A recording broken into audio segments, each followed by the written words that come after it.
정윤회 문건 유출 재조사가 이루어지면 당시 청와대 민정수석실이 어떤 역할을 했는지도 수면 위로 드러날 전망입니다. 앞서 김영한 전 민정수석이 남긴 업무 수첩에도 당시의 청와대 움직임을 알 수 있는 기록들이 상당수 등장하죠.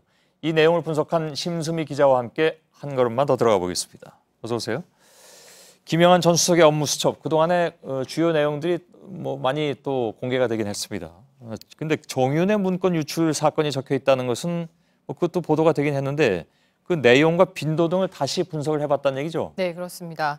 이 관련 내용이 처음 보도가 됐던 게 이제 2014년 11월 24일이고요. 예. 검찰이 중간 수사 결과를 발표한 게 이듬해 1월 5일입니다. 그러니까 43일 동안 정윤회 문건 유출 사건과 관련한 논의가 얼마나 자주 있었나를 살펴봤더니 모두 22일이었습니다. 그러니까 이틀에 한 번 꼴이네요. 그렇습니다. 예. 토요일, 일요일도 상관없이 계속해서 논의가 이루어졌었습니다. 그만큼 그 당시 이건 매우 중요한 사건이고 청와대에서도 당연히 그렇게 신경을 쓰고 있었다 이런 얘기가 되는데 민정수석실은 대통령 측근이나 아니면 고위 공무원 비리를 조사하는 곳 이렇게 알고 있습니다.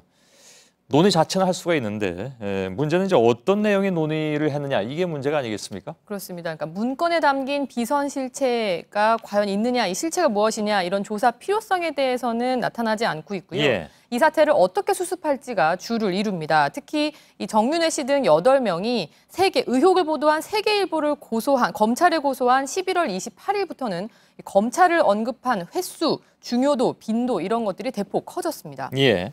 실제로 이제 검찰의 움직임이 민정수석의 수첩 내용과 그렇다면 어느 정도 이게 맞느냐 이것도 중요하잖아요. 네, 그렇습니다. 이제 12월 1일 기록을 보면요. 속전속결 투트랙으로 적혀 있습니다. 예. 바로 이날 서울중앙지검은 문건 유출 경위는 특수 2부에 명예훼손 부분은 형사 1부에 각각 배당을 했습니다. 실제 투트랙으로 수사를 진행하기 시작했던 거고요. 예. 12월 2일에 이제 압수수색 등의 단어가 이제 처음으로 등장을 하는데요. 바로 다음 날 12월 3일 처음으로 검찰은 대대적으로 서울경찰청과 도봉경찰서, 박관천 경정의 자택 등을 압수수색했습니다. 예.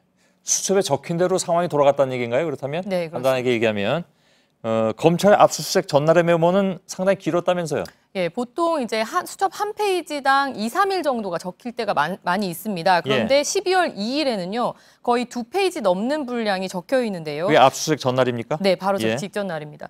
여기 네모로 강조된 부분을 보시면 검찰 수사가 알파와 오메가, 그리고 수사의 템포, 범위, 순서가 모든 것, 또 굵은 화살표로 수사 결과로까지 이어져 있습니다. 예. 그러니까 원하는 수사 결과를 위해서 어떤 속도나 범위, 순서 이런 부분들을 잘 조정해야 된다라고 논의가 이루어졌던 걸로 추정이 되는 대목이고요.